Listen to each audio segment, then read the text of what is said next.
Hi అండి. నమస్తే. Welcome back to Peddakka's kitchen. నేను పెద్దక్క. ఈరోజు మన రెసిపీ శనగపప్పు పూర్ణం బూరెలు. చేసేటప్పుడు పూర్ణం బయటకు రాకుండా, వండిన తర్వాత చల్లారిన తర్వాత గట్టిపడకుండా ఉండాలంటే, ఈ వీడియోలో చూపించిన విధంగా చేయండి. చాలా చక్కగా వస్తాయి. ముందుగా ఒక గ్లాసు మినపగుళ్ళు ఒక 5 గంటలు నానబెట్టి పక్కన పెట్టుకోండి. నెక్స్ట్ ఇంకో గిన్నె తీసుకొని అందులో 2 గ్లాసుల పొడి బియ్యపు పిండండి ఇది. అందులో కొంచెం సాల్ట్ వేశాను. ఒక అర టీ స్పూన్ వరకు సాల్టు.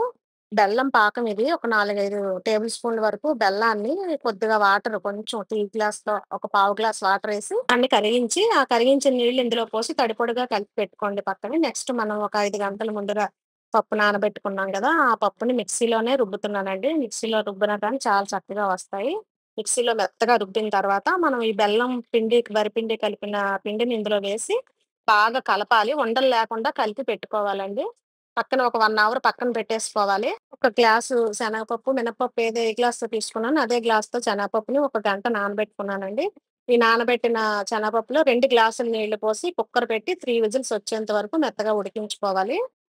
అయితే మినపప్పు తీసుకున్నాను. అదే గ్లాస్‌తో 2 గ్లాసుల వరిపిండి, ఒక గ్లాసు పచ్చి శనగపప్పు. 3 విజిల్స్ వచ్చిన తర్వాత 10 మినిట్స్ తర్వాత మీకు చూపిస్తున్నానండి. ఇలా మెత్తగా పప్పు ఉడుకుంటుంది. ఇలా ఉడికిన తర్వాత ఇందులో కొంచెం వాటర్ ఉంది కదా! దీన్ని స్ట్రెయిన్ చేసేయండి. చేసేసి పప్పుని మెత్తగా మెదుపుకోవాలి.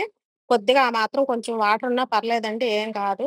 కొంచెం సేపు పాకం అనేది కొంచెం లేట్ అవుద్ది. ఇంకాస్త బాగా వస్తది. పలచగా ఉండడం వల్ల. పప్పు మొత్తం వాటర్ తీసేయాల్సిన అవసరం ఏం లేదండి. నెక్స్ట్ ఒక గ్లాస్ అదే గ్లాస్‌తో బెల్లాన్ని వేసుకున్నాను. నేనిక్కడ పాకం అది తీయకుండా మీకు ఈజీగా చూపిద్దాం అనే ఉద్దేశంతోనే ఇలా వేసి చూపించాను. డైరెక్ట్‌గా బెల్లం వేయడం వల్ల బిగినర్స్‌కి చేయడం అనేది, బూరెలు చేయడం అనేది ఈజీ అవుతుందండి. బెల్లం మాత్రం ఇసకది లేకుండా కొంచెం మంచి బెల్లాన్ని తీసుకుంటే మీరిలా డైరెక్ట్‌గా వేసి చేసుకోవచ్చు. వేసిన తర్వాత మాత్రం ఇలా కంటిన్యూస్‌గా కలుపుతూ ఉండాలి. ఫ్లేమ్ సిమ్‌లో పెట్టుకొని కలుపుతూ ఉంటే మనకి ఈ ఈ పూర్ణం అనేది చాలా చక్కగా జిగురుగా వస్తదండి. పాకంతో ఎలా అయితే మనం పాకం పోసి ఎలా అయితే మనం చేస్తామో, అలాగే ఇది కూడా వస్తుంది. చాలా బావుంటది. ఇలా ముందు లూజ్‌గా అవుతుందండి. బెల్లం కరిగిన తర్వాత, ఇలా మళ్ళీ దగ్గరగా అయిన తర్వాత ఇలాగంతా కొద్దిగా చిక్కగా అవుతుంది పప్పు, బెల్లం కలిసి.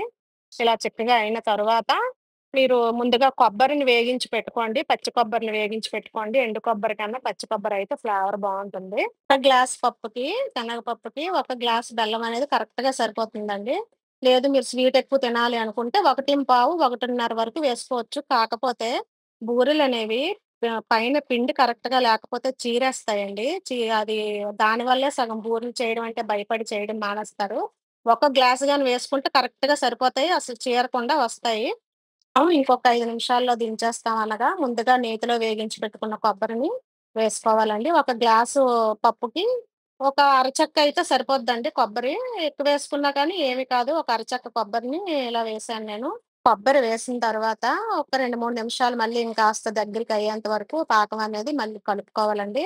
సిమ్‌లో పెట్టే కలుపుకోవాలి లాస్ట్ వరకు కూడా. నెక్స్ట్ ఒక 2, 3 స్పూన్ల వరకు నెయ్యిని, అలానే కొద్దిగా పచ్చకర్పూరం వేస్తే గుడిలో పెట్టే ప్రసాదంలాగా మంచి ఫ్లేవర్ ఉంటుందండి. నెక్స్ట్ యాలకుల పొడి కూడా కొద్దిగా ఒక అర స్పూన్ వరకు ఆ యాలకుల పొడిని కూడా వేసుకొని బాగా కలపాలి. ఇవన్నీ నెయ్యి, యాలకుల పొడి, పచ్చకర్పూరం ఇవన్నీ కలుపుకొని కన్సిస్టెన్సీ అనేది ఇలా ఉంటే సరిపోతుంది. చల్లారిన తర్వాత గట్టిపడిపోతుందండి. ఇలా బాగా చల్లార్చుకున్న తర్వాత మనం ఉండలుగా చేసుకోవాలి. ఇలా ఉండలు చేసుకొని పెట్టేసుకుంటే ముందే పూర్ణం బూరెలు ఈజీగా వేసుకోవచ్చు. కొద్దిగా చల్లారిన తర్వాత చేసుకుంటే మనకు ఉండనేది కరెక్ట్‌గా వస్తుందండి. చేతికి అంటుకుంటే కొంచెం నెయ్యి చేతికి రాసుకొని కొద్దిగా చేస్తే సరిపోతుంది. పప్పు, బూరెలు తోపు కూడా మనం కలిపి పెట్టుకున్నాం కదా! 1 అవర్ అయింది. ఏమి పులిసిపోదండి ఇలా కలిపి పెట్టుకోవడం వల్ల. మెత్తగా బావుంటాయి. వేడిగా వేడిగా ఉన్నప్పుడు క్రిస్పీగా ఉంటాయి గానీ, తర్వాత చల్లారిన తర్వాత బూరనేది గట్టిపడకుండా మెత్తగా ఉంటదండి. ఇలా ముందుగా కలిపి పెట్టుకోవడం వల్ల. ఇలా తోపనేది మనకి వేలికి ఇలా పట్టుకునేటట్టుగా ఉంటే సరిపోతుందండి. ఆ కన్సిస్టెన్సీ అనేది. ఇలా చేసి పెట్టుకున్న ఈ ఉండలను 2 వేళ్ళతో ఇలా తీసి ఒక్కొక్కటిగా మనం ఆయిల్‌లో వేసుకుంటే అస్సలు చీరకుండా చాలా చక్కగా వస్తాయండి. తోపనేది కొంచెం చిక్కగా ఉండేటట్టు చూసుకోండి. అలా మీకు ఎప్పుడైనా బూరెల తోపనేది కొంచెం పొరపాటున వాటర్ ఎక్కువేసి పలచబడిందే అనుకోండి, చీడేస్తాయి అనుకుంటారు కదా! అప్పుడు కొద్దిగా ఒక 2, 3 స్పూన్ల వరకు, టీ స్పూన్ల వరకు కొంచెం మైదా పిండిని అందులో కలుపుకుంటే అస్సలు చీరవండి. చాలా బావుంటాయి. ఫంక్షన్స్‌లో మీకు బూరెలు పెడతారు కదా! చేసేటప్పుడు వాళ్ళు వంట మాస్టర్‌లు ఖచ్చితంగా మైదా పిండిని కొద్దిగా కలుపుతారండి. నెక్స్ట్ బూరెలను ఆయిల్‌లో వేసిన తర్వాత వెంటనే కలపకుండా ఒక 2 నిమిషాలు అలానే ఉంచి, తర్వాత ఇలా మనం వేయించుకొని తీసుకుంటే సరిపోతుంది. ఒకదానికొకటి అంటుకున్నాయని మనం విడదీస్తే మళ్ళీ అవి చీరిపోతాయి. అది అన్నీ పూర్ణం అంతా బయటకొచ్చేస్తదండి. అలాగే ఉంచుకోవచ్చు. ఏం కాదు. చల్లారిన తర్వాత విడదీసుకోవచ్చు. మళ్ళీ ఇంకో వాయి కూడా వేసి చూపిస్తున్నాను. ఇంత చేసిన వీడియోస్‌లో ప్రసాదం బూరెలు చేసి పెట్టానండి. చాలా ఈజీగా చేసుకోవచ్చు ఎవ్వరైనా. ఒకసారి ఆ వీడియో కూడా చూడండి. లాంగ్ వీడియోస్‌లో పెట్టాను.